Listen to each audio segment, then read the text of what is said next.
घुस के एसडीएम साहब के साथ और पुलिस वालों का बल लेके मेरी ज़मीनें जोत रहे हैं।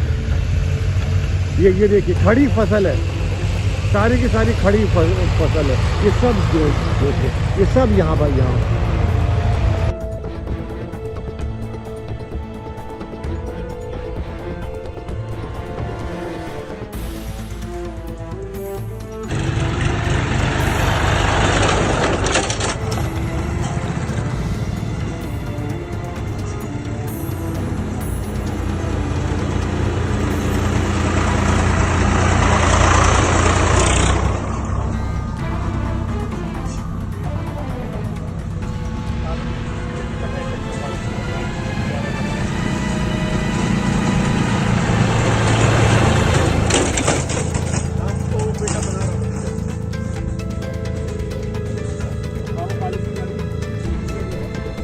उत्तराखंड के प्रशासन पर आज एक बार फिर तानाशाही के गंभीर आरोप लगे हैं।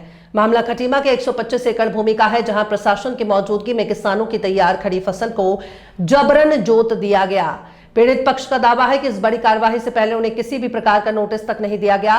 खटीमा के दमगड़ा झनकैया का पूरा मामला तब गर्मा गया जब भारी पुलिस बल और प्रशासनिक अमले के साथ अधिकारियों ने विवादित जमीन पर कब्जा लेने की कोशिश की। मौके पर मौजूद युवराज तलवार ने प्रशासन की कार्यप्रणाली पर वीडियो के माध्यम से तीखे सवाल खड़े किए। उन्होंने आरोप लगाया कि बिना किसी कानूनी सूचना या पूर्व नोटिस के अधिकारियों ने तानाशाही दिखाते हुए किसानों की मेहनत से उगाई गई खड़ी फसल को नष्ट कर दिया। इसी बीच खटीमा पहुंचे एडीएम पंकज उपाध्याय से मीडिया ने जबरन कार्यवाही और नोटिस न दिए जाने के आरोपों पर सवाल पूछे तो उन्होंने कोई संतोषजनक जवाब नहीं दिया। एडीएम मामले को संज्ञान में लेने की बात तो करते रहे, लेकिन ठोस कानूनी आधार या प्रक्रिया के उल्लंघन पर चुप्पी साध ली। युवराज तलवार ने कहा कि प्रशासन ने आज जो किया है वो सरासर गैर कानूनी है। व्यक्ति मिले, उन्होंने बात तो बाद में कर रहे थे, उन्होंने पहले लगे, उन्होंने अपनी सारी बात कही, मैंने उनको तसल्ली से सुना है और जैसा कि वो बताया उन्होंने विषय, तो मुझे गंभीर प्रकृति का मामला लगा कि उनका कहना है कि वो एग्रीमेंट है उनके पास ज़मीन को जोतने बोने का, उसको व्यवस्थित करने का, लैंड ओनर ने उनको दे रखा है, लेकिन कोई किरण तलवार, युवराज तलवार नाम के व्यक्तियों द्वारा उनको हस्तक्षेप किया जा रहा है, राय धमकाया जा रहा है। तो मैंने जानकारी ली तो राजस्व विभाग के अभिलेखों के अनुसार मुझे बताया गया कि खतौनी में जिन लोगों का नाम है उन्होंने इनको एग्रीमेंट करके दिया हुआ है ज़मीन पर काम करने के लिए, और ये लोग जो हैं तीसरे पक्ष के लोग वो अभी कोई अभिलेख प्रस्तुत नहीं किए हैं। ये भी बताया गया मुझे कि प्रकरण माननीय न्यायालय में है, तो चूँकि प्रकरण माननीय न्यायालय में है तो फिर उसको कोई टिप्पणी करना उचित नहीं है। लेकिन एक स्थिति ध्यान में आ रही है कि खतौनी में जिसका नाम है, ज़मीन का मालिक तो प्रारंभिक रूप से वही है, और अगर उसने किसी को रजिस्टर्ड एग्रीमेंट करके किसी को कमाने के लिए दिया है, कुछ काम करने के लिए दिया है, तो निश्चित तौर पर उसको उस ज़मीन जाने का अधिकार बनता है।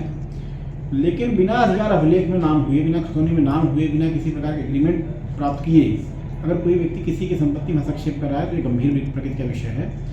इससे लाइन ऑर्डर की स्थिति खराब भी होती है, उसको किसी रूप में उचित नहीं है। और मैंने एसडीएम साहब से भी कहा है और यहाँ पर इनका प्रार्थना पत्र मैं पुलिस अधिकारियों को भेजूंगा कि संपत्ति के मामले में खास करके जिसके पास अधिकार है वही उसका मालिक है, और बिना अभिलेखों के, बिना किसी वैध दस्तावेज के किसी के मामले, किसी की संपत्ति में किसी को हस्तक्षेप नहीं करना चाहिए। और ये ऐसी स्थिति उत्पन्न होती है तो वैधानिक कार्रवाई की। देखिए ऐसा है, जमीन जिसके नाम में है, फसल को जोता किसने, जमीन जिसकी है क्या उसने जोता या किसी थर्ड व्यक्ति ने जोता, ये एक विचार का विषय है। खड़ी जिसकी जमीन है वो उसको कब बो रहा है, कब जोत रहा है, क्या बो रहा है, क्या नहीं बो रहा है, तो ये उस पर उसका होलसेल राइट उसका बनता है।